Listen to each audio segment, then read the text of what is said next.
Hi, welcome back. This is just a quick update video. This morning I made a video about trend lines, about not placing them in traditionally sort of thing where you're looking at highs and lows and or higher highs, lower lows, and you track them to those points on the chart. And that really is using about, like I said on the video, it's about really trading the perceived trend, the form, the shape of the chart that you're looking at. Whereas when we're looking at Pat, we're looking at trading using trend lines in a much more specific way. We're looking at actual key points that we actually know is where a lot of action took place, and that's why we start anchoring our trend line to those points and how we then carry that forward.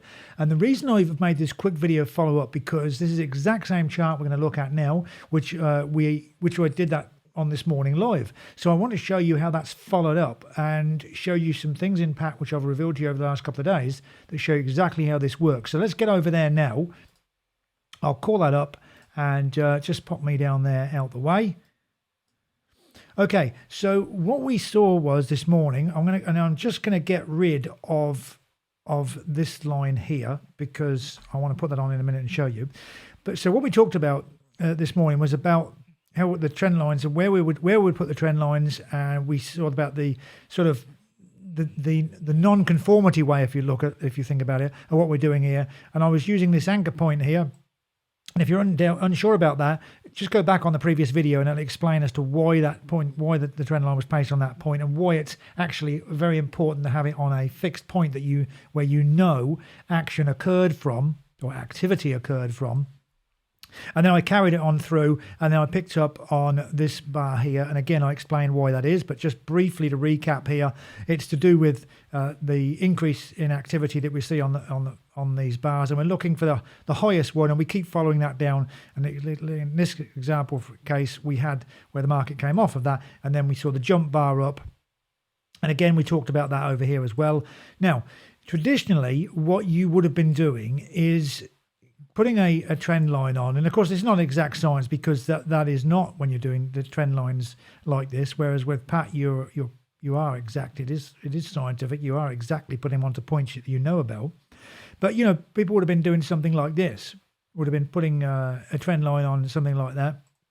And that's fair enough. In this case, we see, okay, well, that's the low point down here, and that's the low point down here. And, the market seems to be trending up. Or some people might wait until the market got up above into this level here. So say it was a higher high, and then it's a confirmed trend. And all these things are really patterns. It's like trading a pattern that has no real substance other than the pattern that you see on the chart. Now, what I want to draw your attention to this morning is in the first video, but also in this one more importantly, is you notice that then the market breaks through here, and then the market gets down and starts trundling on down. But look what happens. The market then starts to come back up again. Now, why is this? Well, if you look down here in Pat very closely, what you'll see is we have this yellow block painted in here. Now, again, I've gone over this. Sorry, not the green line, the yellow block that we see there. Again, I've gone over this several times and talked about this, but this appears, and it's always worth saying again, but this block appears before the market gets here. So as the market's coming down through here, it gets to around about here, and then Pat will detect that's getting a bit close, and it'll pop that bar in there, that block, and alert you to the fact that there's something wrong here. And that's, you should be paying attention to this. It's going to find support here, or it's going to, in the case of an upward moving market, it's going to find resistance, which is exactly what I wanted to draw your attention to here. Because if you'd sold the market going through here and you thought, yep, here we go now, we're getting down, we're going to be into the money, and then all of a sudden you run into this, and then the market comes all the way back up again, likely you've considered moving your stop down, and now you're likely stopped out. Even if the market should continue on down, you've been stopped out because you weren't aware of what this would have been, of what effect this resistance would have had, because you wouldn't have seen that resistance from by looking at a standard candle chart. And you notice how also that the trend line that we actually put in, and which I talked to you about this morning about why we would be putting that in. Notice how contrary this is. This trend line is down. This trend line isn't going up. This trend line is down, and yet notice how it finds the exact same point here, and then the market gets into this up move. So it's going to be very interesting watching this play out. I really just wanted to bring that to you to show you It's really just because of the follow-on. It's quite important, I think, that when you're showing somebody how to trade, that you don't just show all these sort of yesterday things happened or weeks ago. You're showing what's happening live at the edge, so you can actually see things play out for yourself. And you know there's nothing to the right-hand side off of that chart.